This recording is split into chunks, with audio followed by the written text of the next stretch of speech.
אנו מודיעים בצער רב על פטירתו של מרן הראשון לציון, נשיא מועצת חכמי התורה, הגאון הרב חיים עובדיה יוסף.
Le Rav Ovadia Yosef est né en 1920 en Irak, à Bavel, de son père Yaakov et de sa mère Georgia. Il avait 4 ans lorsqu'ils montèrent en Israël. La famille s'installa à Jérusalem et vivait avec grandes difficultés financières après son alia. Ils décidèrent de sortir leur fils Ovadia de la yeshiva afin qu'il prenne part au lourd joug financier de la famille. Les rachés yeshivot expliquèrent que ce jeune homme était un prodige et qu'il était amené à devenir l'un des grands d'Israël. Effectivement, les suppositions se fondèrent et s'avérèrent justes. Et le petit Ovadia se dévoila comme un prodige et était doté d'une sagesse et d'une mémoire phénoménale. Ainsi, depuis l'âge de 9 ans, il commença à compiler ses écrits et ses commentaires. À l'âge de 12 ans, il intégra déjà la prestigieuse Yeshiva Porat Yosef sous l'égide du Rosh Yeshiva, Arav Ezra Atia. À 14 ans, le jeune Ovadia Yosef fêta déjà la fin du chasse. À 17 ans, il commença à donner des cours de halakha et écrit en même temps un ouvrage d'halakha révolutionnaire sur l'époque des Tanaïm et des Amoraïm. De plus en plus de signes prouvaient qu'il s'agissait là d'un prodige et d'un génie en Torah. Par exemple, l'écriture du Rav n'était pas en hébreu courant, mais en demi-kolmouz. À l'approche de l'âge de se marier, le Gaon Arav Ovadia Yosef se maria à l'âge de 20 ans avec la rabbinite Margalit Fatal, la fille du Rav Avram Fatal. C'est à ce même âge qu'il devint Dayan et commença alors à exercer comme Dayan au Badatz Eda Sfaredit à Yerushalayim. En 1947, le Rav Ovadia Yosef a été élu comme le grand rabbin d'Égypte. 3 ans plus tard, le Rav Ovadia Yosef revint en Israël.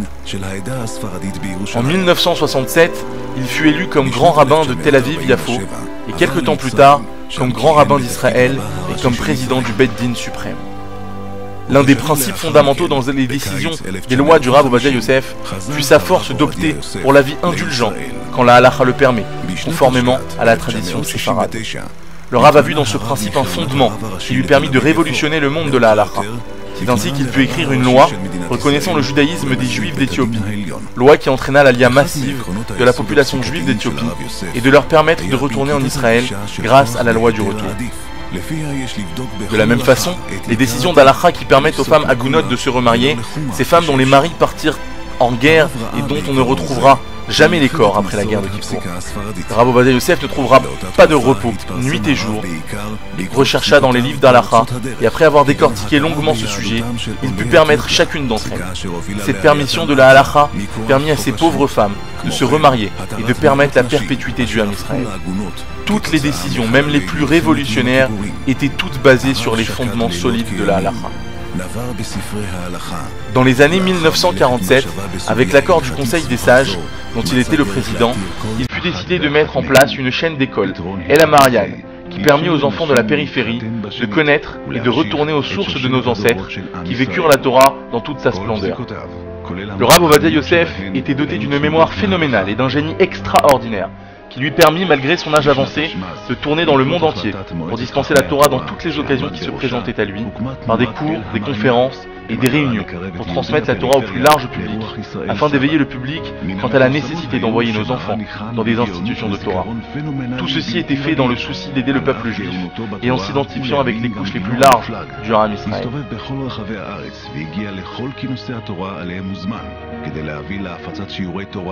הקמת מוסדות תורניים ורישום ילדים למסגרות חינוכיות איכותיות מתוך הזדהות והרגשת שליחות בכל הנוגע לצורכי העם.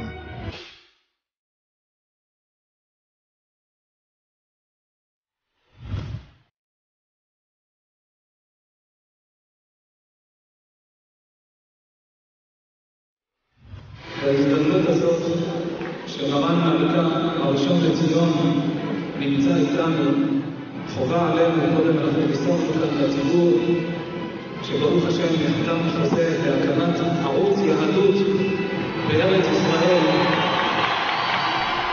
C'est grâce à sa grande sensibilité et à son amour infini pour ceux qui étudient la Torah qu'il entretient avec son argent personnel les Talmidei Chachamim et se déplaça lui-même dans des maisons de gens simples pour les convaincre d'inscrire leurs enfants dans des écoles religieuses. C'est ainsi que le Rav Ovadia Yosef devint l'une des plus grandes figures du peuple juif en Israël et dans le monde entier, et que ses décisions se propagèrent en Israël et dans les quatre coins du monde. Bien qu'il était totalement investi dans l'étude de la Torah, et malgré son génie phénoménal, le Rav Ovadia Yosef était un homme très chaleureux et très familial. Adonai Shefata Tiftach Umfi Yagid Te'ilatecha.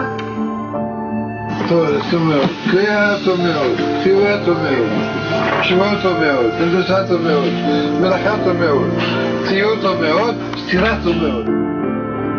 שזה תפילה טוב. תפילה טובה תהיה שוויון מצוינת. Environ 6 mois auparavant, son fils Rabbi Yaakov devint gravement malade et en mourut. Une semaine avant, le Rav Ovadia Yosef se sépara douloureusement de son fils en le bénissant.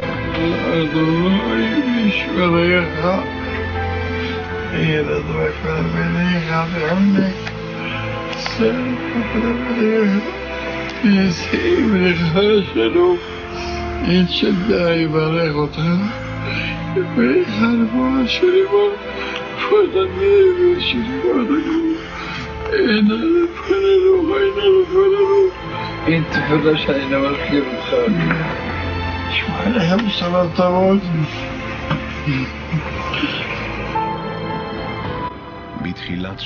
En fin d'année 2013, la situation de santé du Rav Ovadia Yosef changea subitement et eut besoin de soins médicaux intensifs. 2 semaines avant la mort du Rav Ovadia Yosef, le Rav connut de la sérénité en voyant son fils, le Rav Yitzhak Yosef, prendre le rôle du grand rabbinat d'Israël. Quelque temps après, le Rav perdit connaissance. Près de 20 ans avant sa mort, son épouse, la rabbinite Margalit Yosef, décéda, et le Rav Ovadia Yosef ne se remariera jamais. נפטרה כמעט 20 שנה לפני כן. הרב מעולם לא נישא בשנית. היום יש לך 17, עוד מעט יש 18 ספר, ואני מחכה עד 50 ספר שאתה תחבר. ונהיה בריאים ביחד. Parmi ses livres et ses nombreux ouvrages, Yabia Omer, Chazon Ovadia, Yechavé Da'at, Leviat Ren, Taharat Habayit, Alichot Olam, Maor Israël et encore de nombreux ouvrages. Le Rav Ovadia Yosef mérita le titre de prix national de la littérature en 1944 et du prix de l'Institut du Rav Kook en 1955. Le Rav Ovadia Yosef a eu 11 enfants et des centaines de petits-enfants.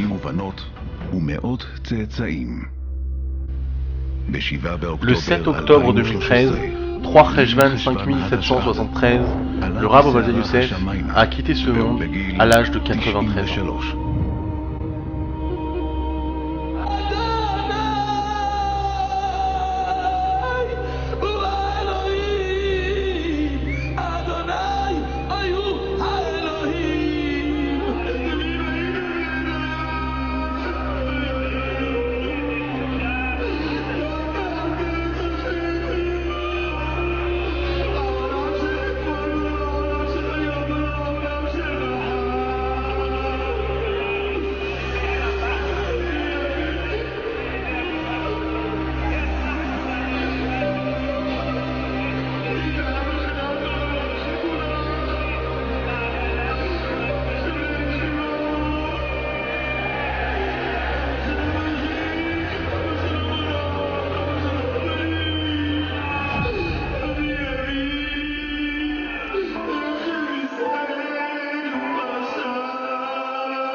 Près d'1 million de personnes ont participé à l'enterrement du Rav Ovadia Yosef, le plus grand géant de notre génération, vers sa dernière demeure, depuis la Yeshiva Porat Yosef dans le quartier de Géoula, jusqu'à sa tombe à Sanedria, pour son repos éternel. Ce fut le plus grand enterrement qu'ait connu l'État d'Israël. Il a laissé derrière lui une famille exemplaire, des dizaines d'ouvrages et des centaines de milliers d'élèves à travers le monde, parmi lesquels on peut compter des rabbanim et des rachi yeshivot qui continuent à diriger le peuple d'Israël à travers le monde. Son chemin extraordinaire a réussi à rapprocher les différents clivages du peuple juif. Ce peuple qui s'est exprimé lors de son enterrement, événement qui a marqué l'ensemble du peuple juif par son ampleur et ses proportions jamais connues jusqu'à ce jour. Nous continuerons son chemin.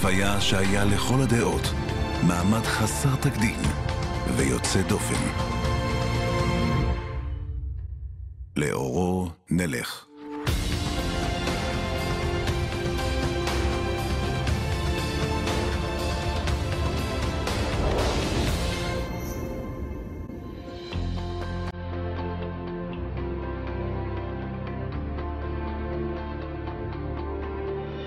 מי שברך אבותינו הקדושים והטהורים, אברהם, יצחק ויעקב, הוא יברך את כל הקהל הקדוש הזה, גדולים וקטנים, הם ושהם, בניהם ותלמידיהם. ברכת העלמא יברך אתכם, יזכה אתכם, אדוני אלוהי אבותיכם, יוסף עליכם ככם, 1000 פעמים, יברך אתכם, כך ידבר לכם, לכן יהי רצון ונאמר אמן.